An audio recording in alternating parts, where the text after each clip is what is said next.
So today's seminar is about Warlpiri women's Minamina yawulyu musical change from the 1970s to the 2010s. And Linda Barwick and myself will be speaking, and we'll have some video contributions from some Warlpiri women who we've been doing this work and analysis with. So Linda is Emeritus Professor at the Sydney Conservatorium of Music, and I'm a Research Fellow also at the Sydney Con. And the contributions from Yindamu, from the Warlpiri women, are from Barbara Napananka Martin, who is a now retired but long-term educator at the Yindamu School, and she's been involved in the production of 2 songbooks of Warlpiri women's yawulyu songs, and she's also the owner of the Minamina Jukurpa, the dreamings that we'll be talking about today through her inheritance through her biological father. We'll also hear from Lorraine Nungarai Granitz, who is the current leader of women's yawulyu in Yindamu today, and we'll largely hear her voice leading the songs in a lot of the music examples that we're going to play. And finally, we'll hear from the late esteemed elder Judy Numpijimpa Granitz, who was an immensely knowledgeable person who knew many repertoires of yawulyu, and she played a very key role in the documentation of these songs over the years. So it's important that her voice was in here too.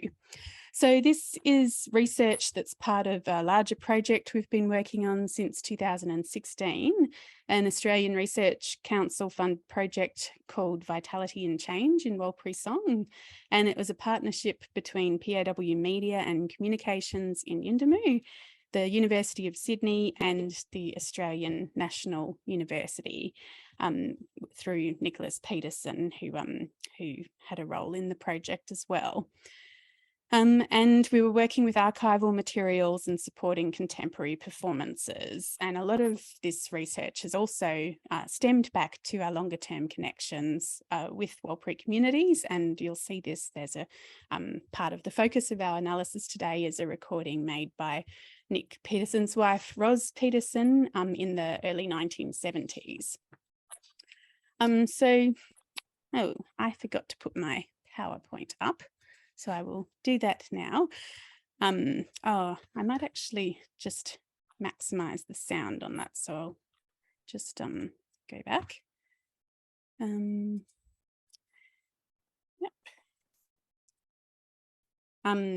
So this is the picture from a 2016 performance. It was for the production of a DVD, and we recorded 4 different yawulyu at this event, but this is the line of dancers who dance the Minamina yawulyu at this event, led by Barbara Napananka Martin, who we will hear from in a bit. So Minamina yawulyu are a long series of verses of sung by Warlpiri women who live in Yindamu and down in the south here, and in Lajamanu up in the north of just outside of Warlpiri country.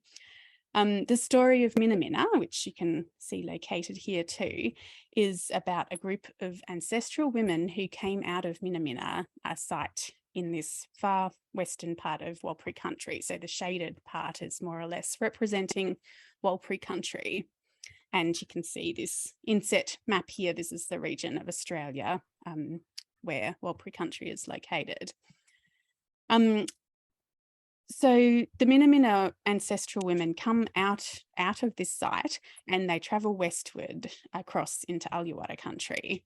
And this region is very much dominated by desert oak trees. And you can see this kind of image on the right as very dominant visual scenery whilst you're moving through this country.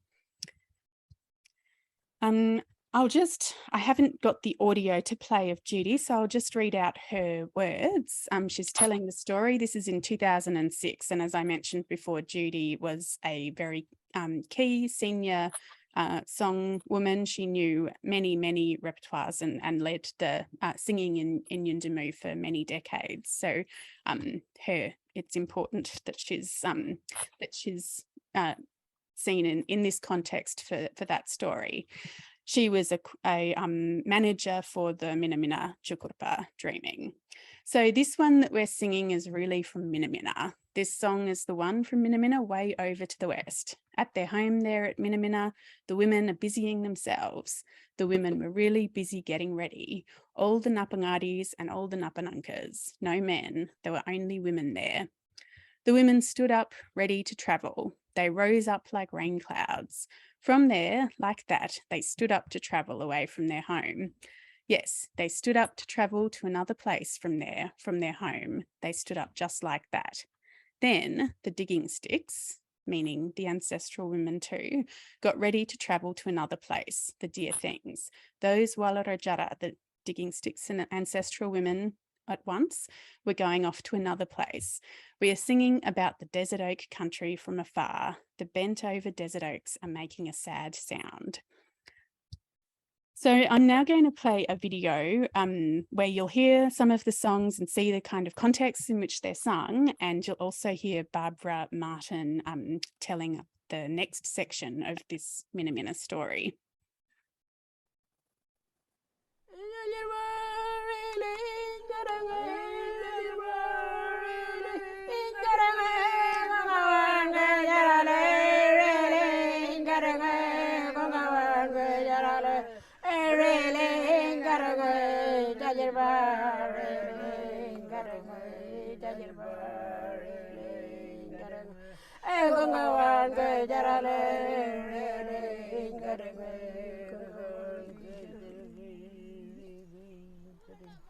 Karanja pade jalo Minamina ngolo yan kajane lo unna napangade napananga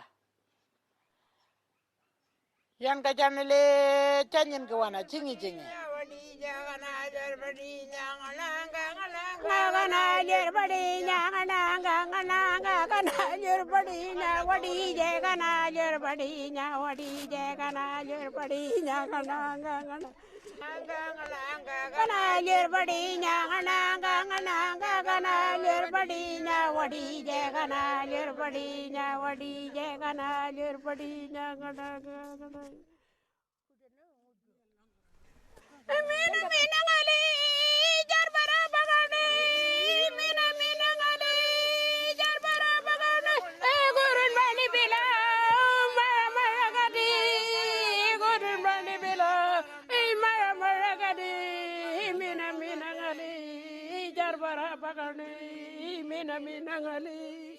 Jarbara bagane Curran bani bila mara maragadi Curran bani bila maragadi Minamina ngali Jarbara bagane Curran bani bila Jarbara bagane Curran bani bila Jarbara bagane Minamina ngali Jarbara bagane Minamina ngali Jarbara bagane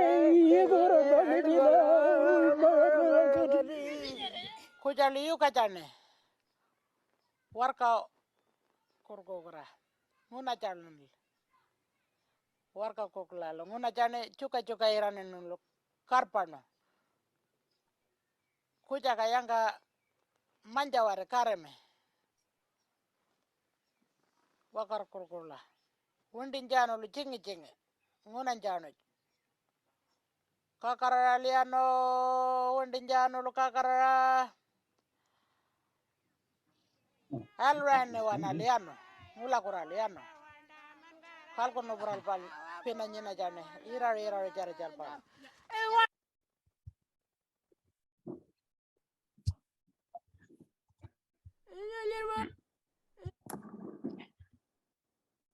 So the earliest recordings of Minamina yawulyu were made, that we know of, were made by Rosalind Peterson in 1972 in Yuendumu with a large group of Warlpiri women who were painting up for a bigger ceremony that was going to be held that evening. And some of the verses on the recordings that Peterson made are still sung by current generations of Warlpiri women. Many of them descendants of the singers in the recordings made more recent. Many of the descendants of the singers are in the performances and the recordings that we've made more recently. So Minamina yawulyu songs are recognisably the same. The ones that are sung today are recognisably the same as those that were recorded in 1972. There's an iconic tune and similar lyrics referring to landscape and to the actions of the group of travelling ancestral women. But there have also been significant changes to the performance context in which these songs are sung. And this has led to changes in selection of songs, the musical setting and the body designs. And we're going to talk a bit about each of those things today. Just to go through the set of recorded sets that we've analysed for this presentation. We've got this one in 1972, which was for a ceremony. It was over 3 days, and there were hours, I think up to several, like there were probably 6 or 7 hours of recordings each afternoon over those 3 days. And then in 2006, I made an elicited recording for documentation purposes with a large group when Judy Granitz was still alive and led that singing. And then we've got a cluster of performance events held between 2016 and 2018 at various places, some in Warlpiri country and some also in Alice Springs for the Northern Territory Writers Festival, and in Canberra, a performance at the Aboriginal Tent Embassy there. So we can see there's kind of three periods of these recordings, and there's distinct changes that occur across them too. And interestingly, as you'll see when we present some of the examples between the 2006 and 2016, there's some really interesting shifts going on, which could potentially be around the song leader role, but also due to the drastically changing performance context in which the Warlpiri women are singing and dancing these songs. So also just to note, that Richard Moyle has recorded Minamina yawulyu. I think it was women from Lajamanu visiting Balgo. So they were recorded in 1979 and documented in his book, Balgo, The Musical Life of a Desert Community. We've largely focused on these Yundamu focused recordings for this analysis, but there's some very identifiable similarities between those as well. You can hear similar lyrics, and it would be an interesting further analysis to include them. I'll just present some general observations and then we'll go into some details around the language and the musical settings and the body designs that are painted. So the reasons for performance is something that has shifted dramatically and has a huge effect on the way that these songs are performed. With many performance instances in communities, they're held in women-only contexts, and more recently, these contexts have been targeting children as learners. Also, there's been a big rise in public performance of these songs. So as you can see in the photo on the grass down here, that was at the Aboriginal Tent Embassy. That was an open performance for everyone to attend, male and female, Warlpiri, non-Indigenous people, and the people who were camped at the Tent Embassy too were, of course, they're hosting that event.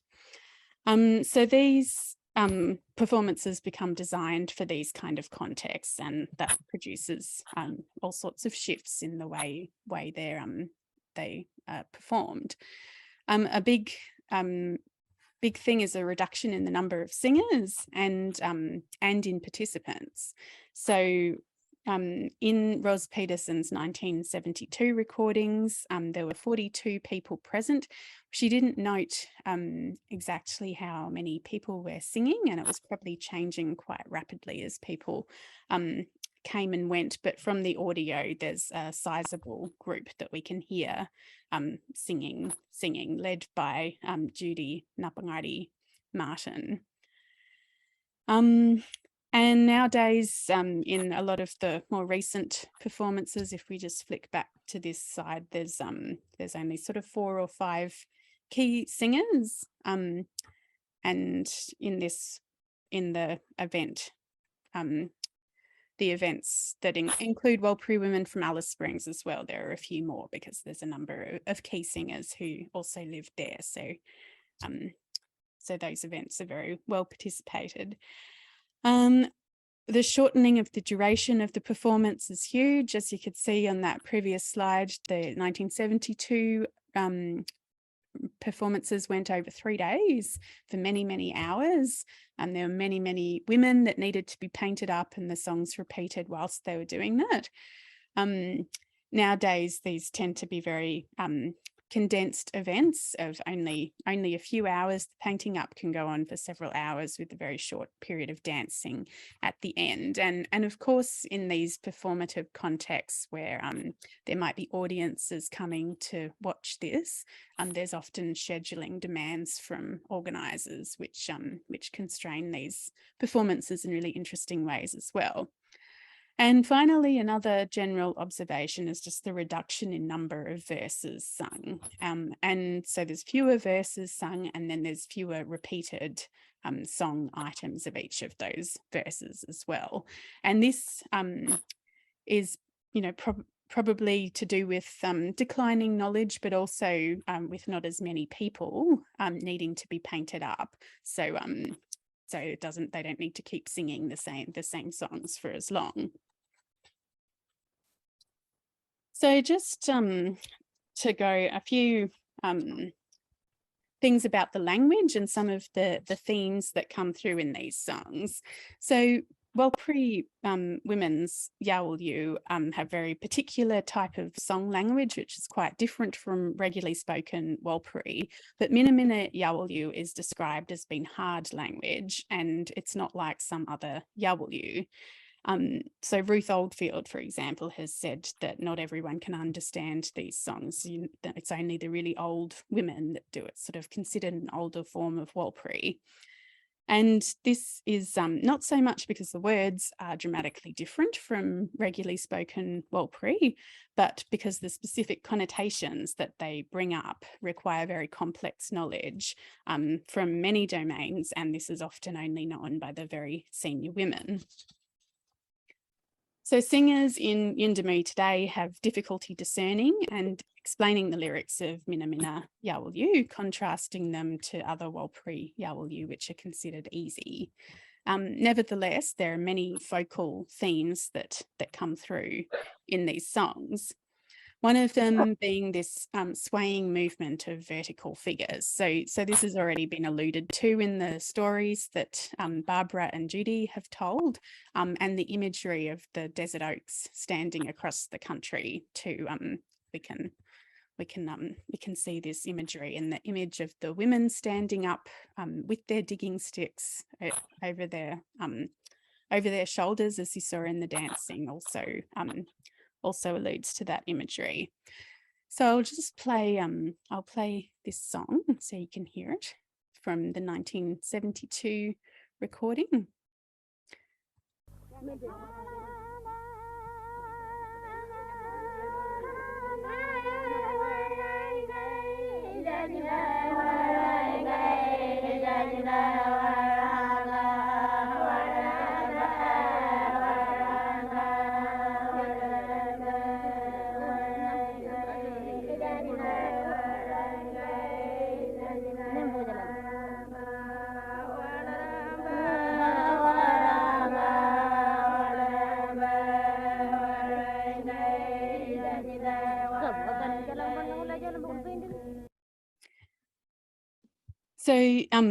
So this Wairanga, which was articulated to us by Lynette Numpijimpa Granitz more recently in the last few years, is quite difficult to hear in this song, and the audio quality of the old recording and makes that tricky to hear the syllables. So she's explained that this is about the swaying movement of the trees and the women moving and the digging sticks all moving along. So all of those things are connoted in referring to this swaying kind of movement.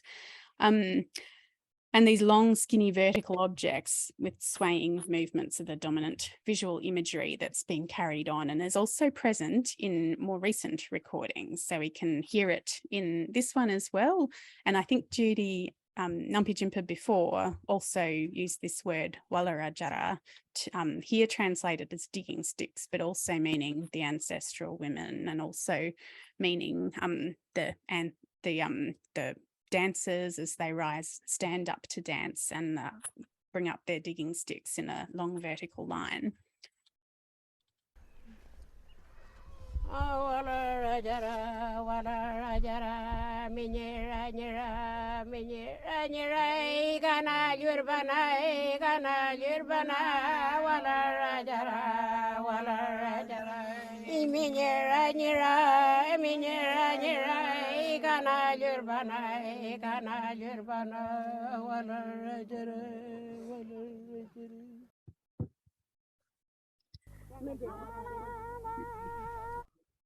So another major theme that comes through is this ritual power, or the essence of the ancestral women and their country coming through. So this is in all of the recordings across time. This word minyera, nira, sometimes just minyera, with referring to the headdresses that they use and the oil which seeps into their bodies and becomes the brings them together with the country and connects them to that ancestral force. It also, as we'll see in a minute, can mean the wet ground after it's rained, so the country when it's been drawn out in its most intense form.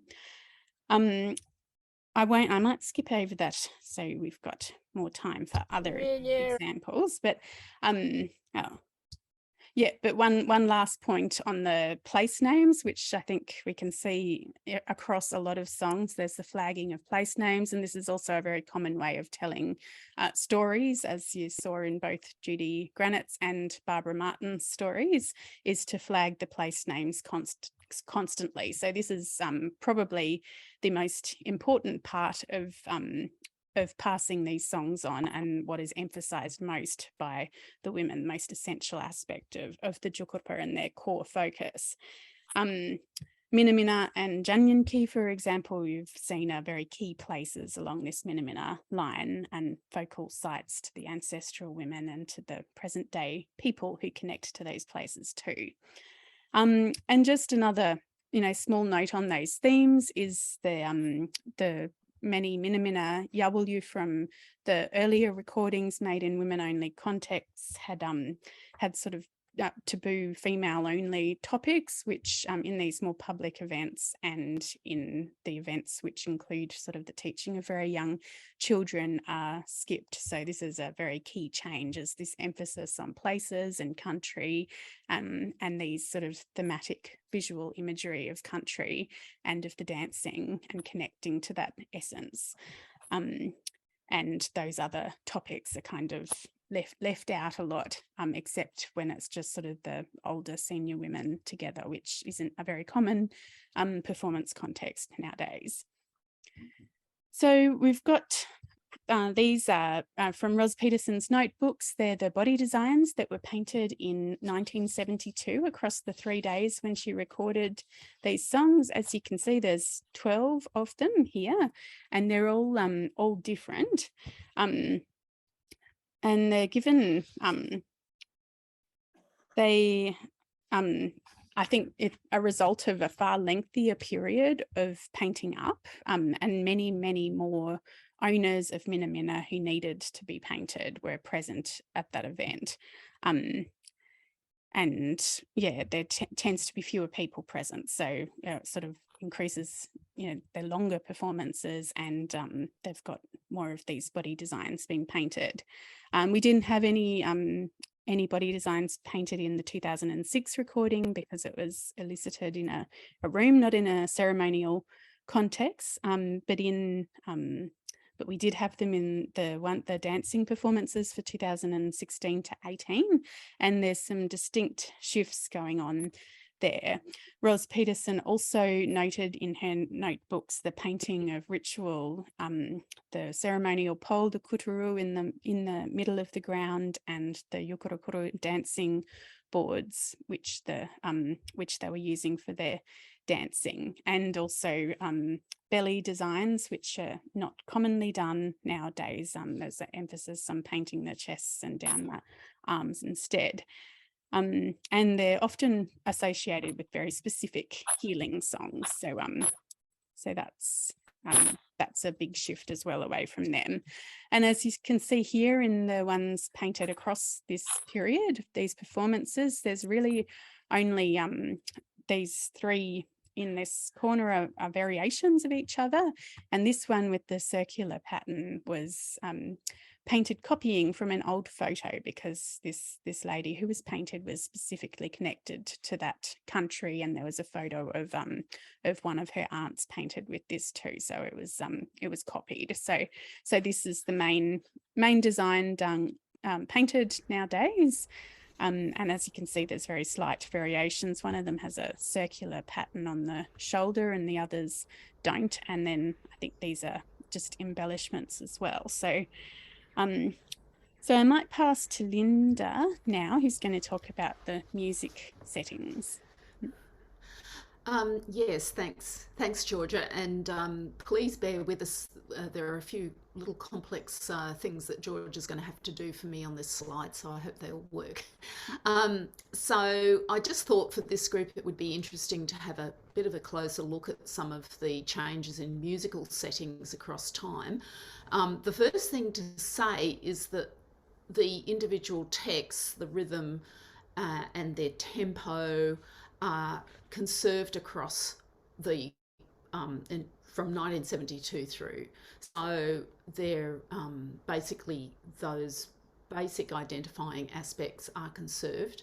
As Georgia said, not all of the texts performed in 1972 have kept on being performed, but the ones that have kept on being performed are staying pretty much the same. The example that I've got here, though, has actually two rhythmic settings for the same text.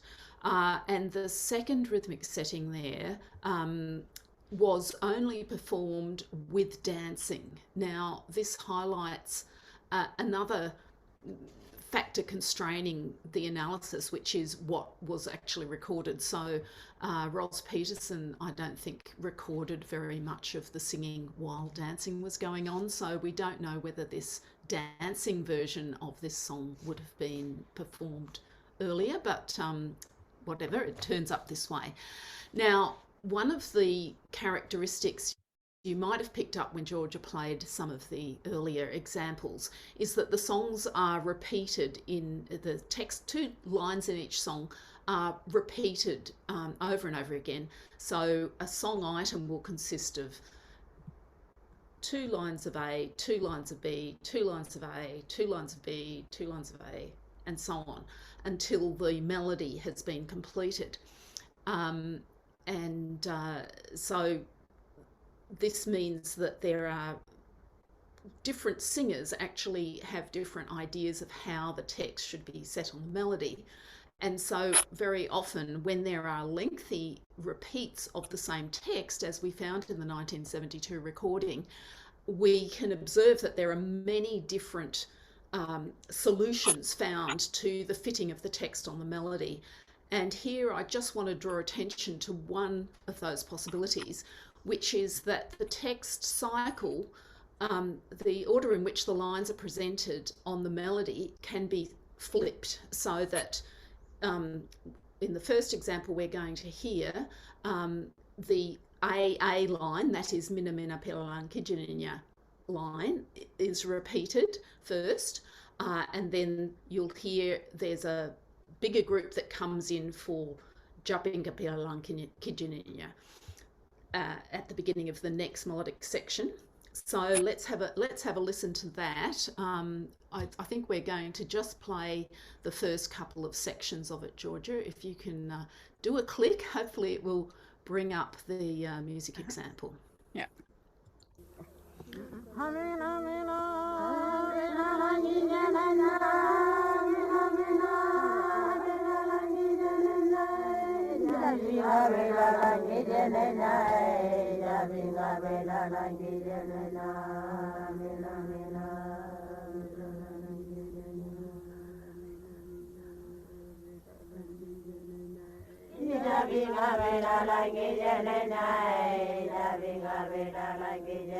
You can pause it now.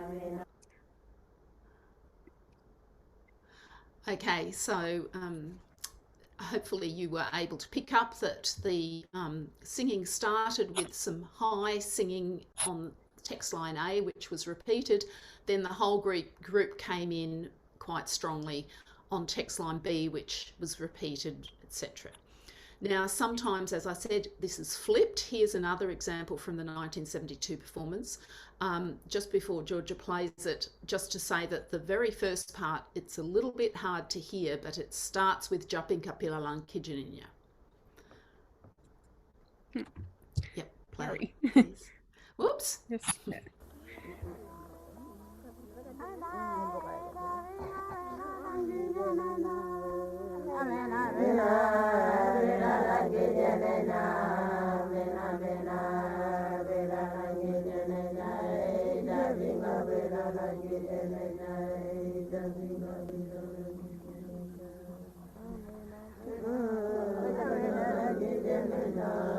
Okay, Georgia, you can pause it now. Okay, so this phenomenon is called by people who analyse such things text line reversal. So if we go to the next slide now, we'll get to text line reversal as being one of the, that's TLR in that last column there. So I just wanted to talk about changes in the extent and duration of various musical elements that are visible or audible across the corpus that we've been talking about. So the first column, I've highlighted that there were 17 consecutive items of this song that were presented in 1972, and you can see that in all the other performances there are only a few repetitions of the item before the singing group moved on to the next one. The second column, tonic pitch, so this is the pitch of the lowest note in the melody, was the same in 1972 and 2006, around F, but for the 2017 and 2018 performances it was a variety of different ones. So it seems like there's been some move away perhaps from a sort of more fixed pitch. That could be to do with the changes in lead singer and where the singing is comfortable for them. Then if we look at the average number of melodic sections per item, so this is when we're listening to an item, we heard 3 melodic sections in those 2 items there. That's probably the average, but very often you can get more than that, so you can just keep repeating that last melodic section over and over for as long as the activity needs to keep on being performed. So in this case, this song is being used for painting, and it's being sung while somebody is being painted up with a design that is associated with this text. So you can see that in the 1972 performances there were usually more than 3 melodic sections on average. There's a variety. Sometimes it only had 2, sometimes it had 6, but it averaged out at 3.47. In 2006, this performance was being presented for documentation purposes, and so it was a longer presentation of the musical outline. So it had 5 melodic sections. In the later versions, the most we ever get is 3, and sometimes there's only 1, which is never found in the early ones. The average repeats of the text cycle within an item, which is related to the average number of melodic sections, but actually the text can fit differently. So a melodic section could have as few as 2 text lines and as many as 5 or 6. So there, again, this is visible in the 17 performances in 1972. You can see that the average number of repeats of the complete text, that is AABB, in an item was longer in the 1972 and 2006 performances, so 2 or 3 on average, whereas in the earlier in the later ones, it's 1.51 or 1.3. So there's definitely less chance for young people who are listening to actually pick up what the text is, because you're only getting like 1.5 complete presentations of what the text is. And then the text line reversal, which is just one example of the various ways in which the song text can be expanded and contracted. Well, the melodic sections can expand and contract to accommodate the text. There were 6 examples of that in the 17 items in 1972, but because there are so few items being performed in the later performances, 2 or 3, there's this text line reversal possibility is never being presented to the people who are learning or experiencing the song. So in overall, between that very lengthy 1972 performance and the quite short later ones, the musical system is being sort of explored in all its diversity in the early one, and the contraction of the number of repeats, the number of melodic sections and so on, means that diversity is not really fully being presented. Okay. Over to you. Right, I'll just yeah, so that's pretty much we'll conclude now. We as we've described, there's been shifts over time, and also shifts to context, performance context, which always are shifting with varying different ways in which Minamina yawulyu are sung and danced in different contexts. There's a reduction in the repertory of Minamina yawulyu that are known and performed by Warlpiri singers today, and we suggest that these changes are not overly conscious by Warlpiri singers, and they're very focused on passing on a strong cultural identity and knowledge of dreamings, chukurpa, and songs to younger women as a priority. So Alan Marrett has also noted a more conscious decision by senior performers at Wallakandawanga from Waraya in Port Keats, noting a simplification of a previously complex musical and dance practice. And in his 2007 article, he quotes that this is in order to, I quote him, in order to strengthen the articulation of group identity in ceremonial performance. So that's been done very consciously in that context. And we're suggesting in this piece that Warlpiri women are doing a similar kind of thing, a bit less consciously, but for very similar purposes. And it's also, if you watch any of these performances, you can see there's a lot of constraints on what's going on, and we can, every single picture here has Lorraine featuring, and she's over here too, just behind there. She's got a lot of pressure on where there would have, in past era been many more women around doing different roles. She's got a lot of responsibilities, singing, directing, dancing, and guiding, painting, and sort of pulling the whole thing together. And it could be a way that she's managing all of those extra responsibilities that she has in these moments. So she's actually capable of doing them all. Yeah, so simplification or reduction of some aspects of the performances have perhaps been necessary so that they can ensure this maintenance of Minamina yawulyu and the strong female cultural identity. And as I said before, and has come out in some of the examples, it's very much about feeling a connection to country and to the associated kinship networks and to those ceremonial practices that can continue them. So that's the focus. Did you want to say anything more on these slides, Linda, or should? No, I think we've covered everything. Yeah. Okay. Yeah, we just had a few. This is the reference. This is a chapter. It's going to be in a book which will hopefully be coming out next year, Vitality and Change with Sydney University, Vitality and Change in Warlpiri Songs with Sydney University Press. And this has been one of the main outputs from our Australian Research Council linkage project on Warlpiri songs that we've been working on for the last few years. And we just, if anyone has any questions or discussion points they'd like to bring up, and these were just a few ideas we had for things to talk about as well. So I'll open it up. If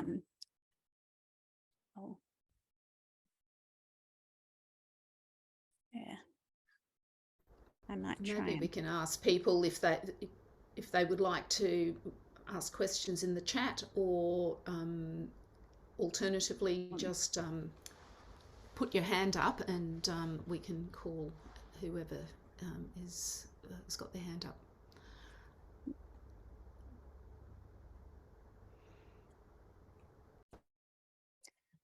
Richard. Yep.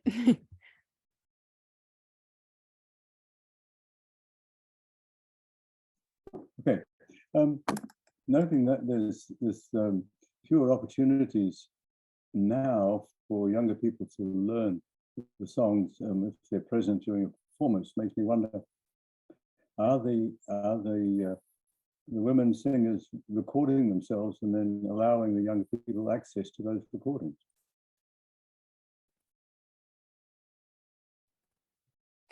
Yes, I think is the answer to that.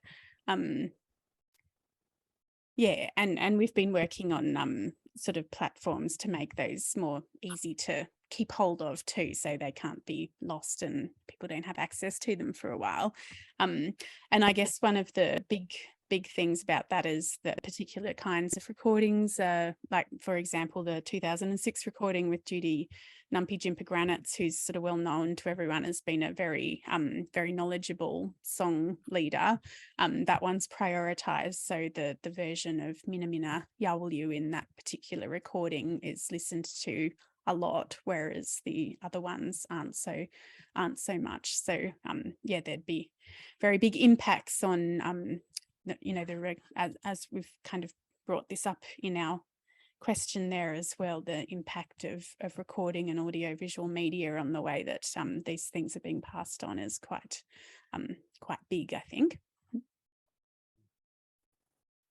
Can I follow that up and ask, do you know anything about frequency of performance of Minamina in the other areas? I'm thinking of Balgo.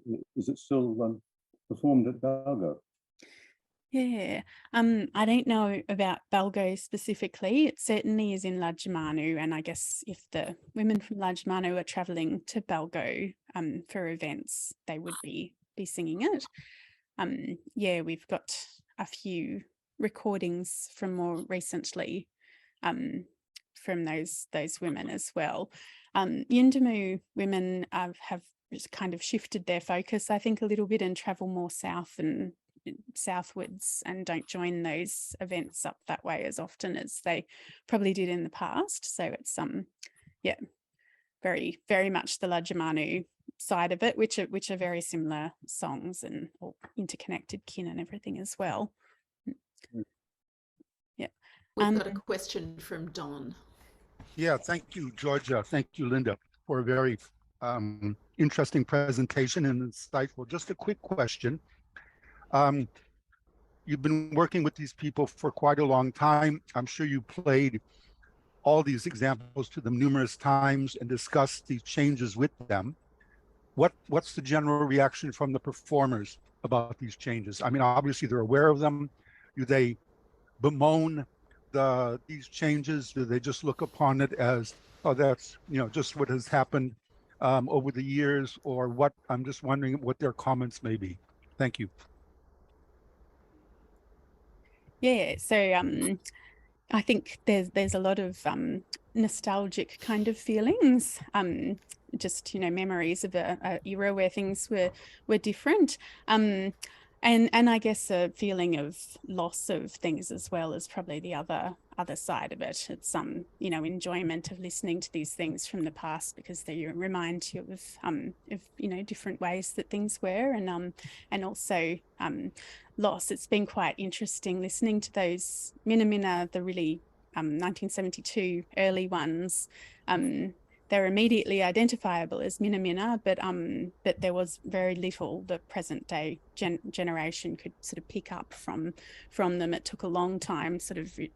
Admittedly, the audio quality also had an impact on it, but it took many listens through and discussions and talking about it, and lots of this might be this or it might be that. It was lots of unsure kind of knowledge around that. And I think it's very connected to a generation. The women who were still alive in 2006 and who did the elicited documentation recording, many of them have passed away, and the women that are still alive might have been sort of junior singers then doing that, and and they haven't had as many opportunities to kind of think about that and perform those songs in the last decade or so since then. Did you want to add something, Linda? Yeah, I just wanted to say that there is a significant anxiety about the best ways to pass this stuff on to younger generations, and which was really the impetus for the project that we did with PAW Media. And I should emphasise that all of these recordings are actually held at PAW Media in Yuendamu, so that is an on-country archive that's accessible. So it's not just us playing things; it's something that's there. And Georgia and others have been working on a website that also makes it available more broadly to the Warlpiri diaspora, which is especially in Alice Springs, but lots of other places too. But I think that one of the really noticeable things about the reductions it has been strategic to a certain extent, I think, in that what is being emphasised are the core values of country, the key information and relational information about who should be performing, and the creation of these things like the Southern Ngalia Dance Camp, where which is explicitly designed so that elders can be teaching younger people and trying to bring on younger performers. The inclusion of younger people in the elicitation sessions so that they're also part of that, developing that knowledge, and they know what's being put down. I think all of these are, in a sense, what we can notice has been as perhaps a reduction in the learning possibilities that are presented within the performance itself, is counterbalanced to a certain extent by the development of this corpus of materials that's accessible to everybody. Brian, did you have a question? Thank you, Georgia, Linda, all knowledge holders and performers. I really enjoyed the presentation, and congratulations on the book as well. I look forward to checking it out. I was struck by maybe a different angle, the slide with the sense of conservation, at least to some degree, in the language between this 40-year period. And I wonder if you could comment on that just a bit more. I just found it really interesting. Obviously, you mentioned some things that weren't as continuous, but there was some sense of language continuity. And can you talk a bit about that, or why that certain element was sort of conserved, or kind of responses to that? I just found this really interesting in my own work, kind of comparing recordings over 40 years, finding wildly different interpretations and kind of texts that come up. So I just found this quite interesting. Thank you. Yeah, and I think that certainly happens with Warlpiri women's yawulyu as well. Different interpretations and by different people in different moments and contexts are brought out, and depending on who happens to be there when you're doing it, and what type of stories are told around that. There's another section of this in the written paper that we've done around these kind of more taboo themes, which tend to be sort of female only topics and things. And that's a really interesting, we've given an example of the way that can be interpreted in sort of light ways, depending on who you're with and what context you're in. Yeah, and I guess that's probably one of the key points I was trying to make there, is that the country, the place names are the things that are really carried on. And so those words are in the songs right across the period that we've looked at, the 50-year kind of period, and these very key themes which give a kind of sense and knowledge of the country as well, such as these long vertical, like the desert oaks are just so dominant in the imagery and being in that country around Minamina, and it's so vital to the performance of that too, the women sort of standing up with their digging sticks above them, and having those kind of themes come through is kind of the real crux of what people are wanting to pass on.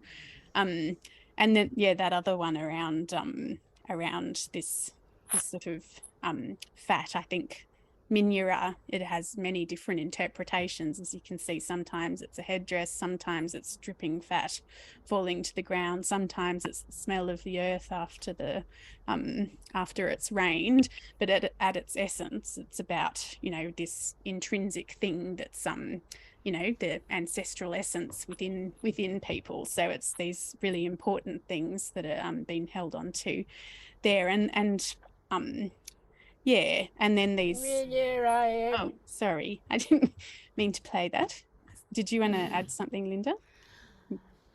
Yeah, I just wanted to observe that in Central Australian songs, unlike some other more improvisatory traditions in Australia, there is an idea of the song text itself as being relatively fixed and being like the most important thing. And Richard has talked about this at length in several of his books. It's quite a widely spread ideology, and so getting the text wrong is kind of much more problematic than getting other aspects of it wrong. So when I said that the song texts and their rhythm and tempo are being noticeably conserved across that time, that's reflecting the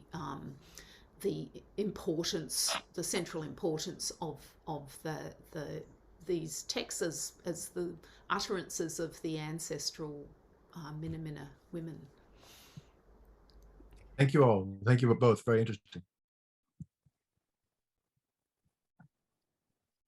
Great. Are there any other questions? Is there anything else you wanted to add, Linda? Or I think Sedipta's got a comment or a question. Okay, Sedipta. Yeah, I'm sorry, Georgia, I just put my hand up. This is just a really specific kind of question. Did you choose to transcribe these certain song sections because they're the most frequently sung and repeated, or what was the kind of process of deciding which parts to transcribe? Because I was just looking at the what Minamina has been performed at Warlpiri, and it's the same section in three of the different Warlpiri performances, but it's a completely different one to everything that you've got here. Plus it looks like the body designs are slightly different, which there's lots of reasons why they would have chosen that certain section, and I'll follow that up with Myra, obviously. But yeah, I was just curious about what the decision-making process was of which sections of the song to include in this presentation. I think probably because we were wanting to do this longitudinal analysis, we looked for common things, so there was some point to compare. So we went right through we kind of transcribed all the songs in each of the recordings and did as best we could for the 1972 ones. It was quite a tricky process because of the audio quality and the sort of loss of knowledge around those songs. But there were quite a bit that was identifiable there, and then we've drawn out the ones that have some kind of comparative point, I guess, was why they've come out. We do have like we've got sort of a list of the ones that are performed, I guess, in those public performance contexts in some of the examples we did too. So it'd be interesting to see if they were similar to Warlpiri or perhaps there's a different focus from the women in Lajmanu as well. We did have Mary Lochran gave us a recording from a Warlpiri Triangle meeting for the school curriculum, and that was very clear, and it had many of the same ones as well that we've been talking about here. So that was Lajmanu women singing them as well for documentation purposes and teaching purposes. Linda, did you? Yes, I just wanted to say that the one that I talked about, that particular Minamina song, was often the first one performed in the various recordings. Of course, you know, when people turn on recorders on and off is another variable, but it's actually, I think, possibly if there are different songs that are being performed, it could be to do with different sections of the line being highlighted, or different, since the selection of songs in any one performance is generally highlighting commonalities and particular social relationships in that performance context. It could be to do with who's there and why it's being sung. That it's a bit different. Yeah, and the two different sides of those stories, the one by Judy Granitz and the one by Barbara Martin, also reflect this kind of division of sections of Minamina a bit too, that emphasise different country and different themes. The Barbara's reflecting, I think, the Lajmanu side more because she got that from her aunt, who is Judy Napangari Martin, in very old lady in Lajmanu now. Great, thank you. If there's no further questions, we've got 1 minute till 12 o'clock. It's nicely timed. Does anyone want to say anything else before we finish everything up? Or no, thank you all for coming. It's been good to share all of this and get all those great questions, and nice to see you all. It's after being in Lisbon, we're a bit disappointed we're all back on the screen now, but yeah, it's good to still be able to connect. So